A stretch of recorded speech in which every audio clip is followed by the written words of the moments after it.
welcome back to my channel. I'm Sarah and I'm spring breaking in San Antonio, so I'm not going to be having my regular filming setup.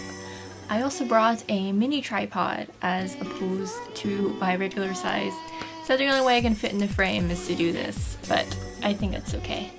Try to get this a little bit higher maybe. So I won't be able to get my vlog out in time for this week's upload as I'm going to be living it. Today I thought I'd talk about my 5 books to inspire you. So I won't be having the physical books because I really want to... Oh, hi! My cat's with me. Just like... she's chilling here in front of me. So I'm not going to have the physical books with me because I read a lot of books on the Kindle, and I want to push that as a good option for those of you who are tight on money like me. You can either get more books on the Kindle where they were very low priced, or you can go to your local library, as I'm sure it will have all of these books.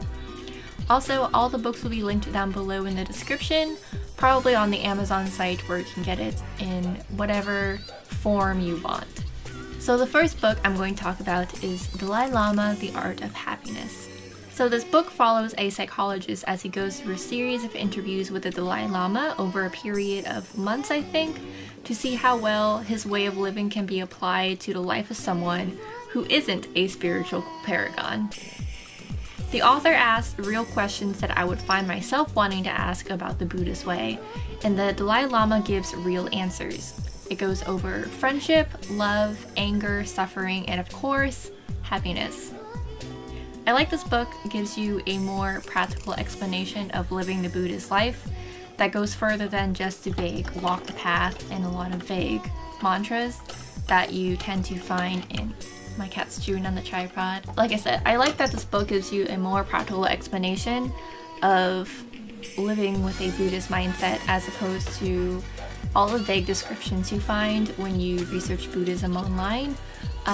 Hearing sayings like walk the path, and the sun, the moon, and the truth, and all that can be kind of confusing if you're not already comfortable with a Buddhist mindset. I am Buddhist myself. But the very essence of Buddhism is to live it in a way that applies to your life as opposed to a set form of rules. In fact, if there are any set rules, one of the biggest ones is to learn everything through your own lens and your own perspective rather than just taking it at face value just because it's told to you. And that applies to every single teaching in Buddhism. I think that this is a type of book that can improve your life regardless of your personal beliefs. Either way, it'll make you think about things, and I think that it will help you no matter where you are in your life. So my next book is David and Goliath, Underdogs, Misfits, and the Art of Battling Giants.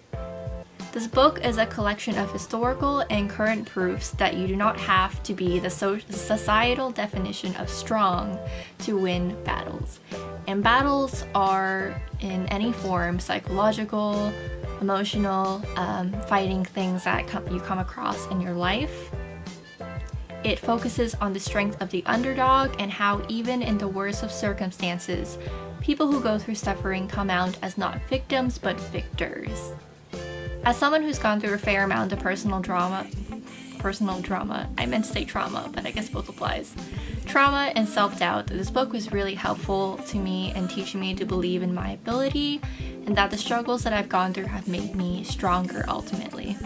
This book also stresses a point that I really agree with, in that I wouldn't necessarily say that all of these bad experiences I've had are, quote, worth it, but I will say that no matter what I've gone through or what you go through as a person, you will always get something out of it, and it's up to you whether to make that something positive or negative.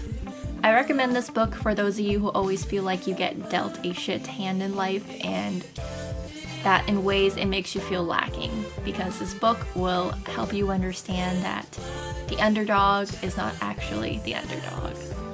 So number 3 is a book that you will probably have seen a lot of places by now. It's called You Are a Badass: How to Stop Doubting Your Greatness and Start Living an Awesome Life. I haven't finished the book all the way through yet because every single section of the book gives you just so much to think about, because you're literally changing your mindset as you're reading through this book if you're taking it to heart. This book talks about how a lot of us put inherent limitations on ourselves and how to break through those limitations and actually go after what you're looking for, and that you can do these things. Also, I like that the author speaks about everything in a not holier than thou, I know everything kind of way, but she's very relative, and she speaks like a friend who doesn't sugarcoat anything and is just trying to help you out in your life. I recommend this book especially to those of you who have been trying to make a change but can't seem to get it right. I'm sure all of us have gone through that. And if you're just hoping to bring up your self-confidence in general or make something happen in your life, it's a really good book for you.